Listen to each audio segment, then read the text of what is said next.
So in this video we're going to look at some basic chords. As you probably know, many pop songs use just the same repeated pattern of very simple chords over and over again. So if you can learn 4-5 chords on the guitar, you can play pretty much any of the pop songs.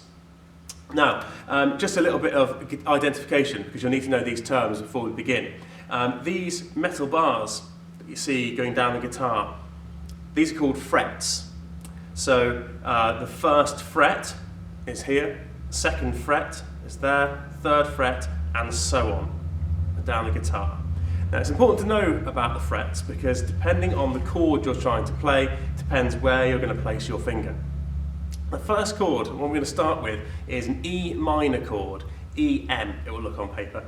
Now E minor is one of the most straightforward chords that you can learn. And all the action happens in the second fret. So remember, first fret, it's the second fret that we need to be using.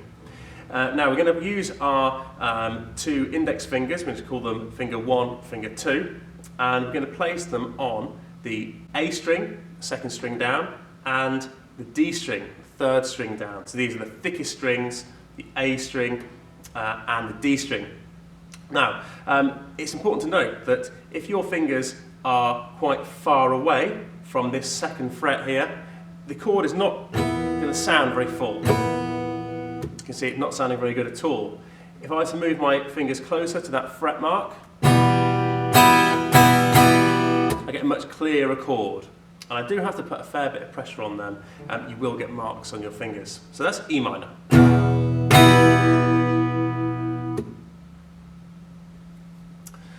Okay, another chord we're going to move on to now is our D major chord. Now D major is a chord that we use our second fret and third fret for.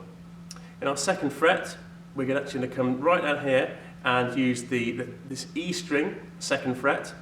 We're going to jump over the B string, and on this G string here, we're going to press there. And again, trying to keep our fingers quite close to that metal fret.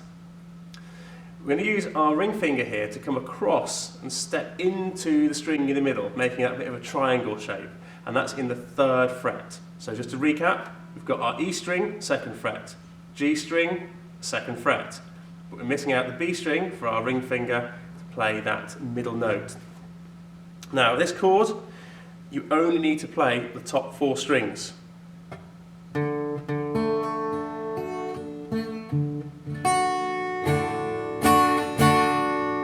it's quite a light chord.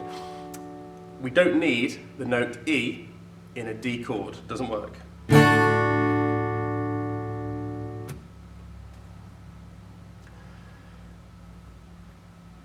The next chord we're going to learn involves a little bit of a stretch. But it's a really important chord and it's used an awful lot, and that's the G string, the G chord. So that's G major chord.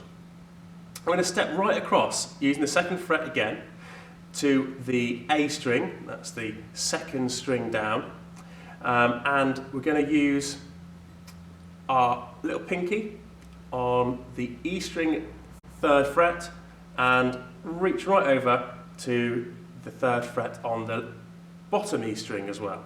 So we've got our second fret, A, third, and third. Let's have a listen to G.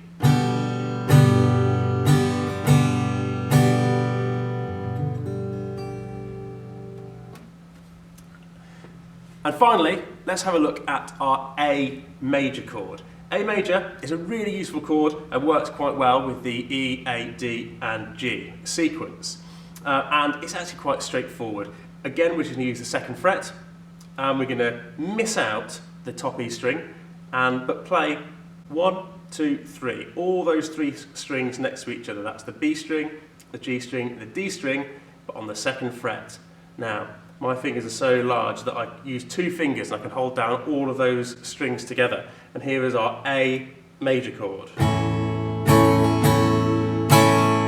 quite a full chord there.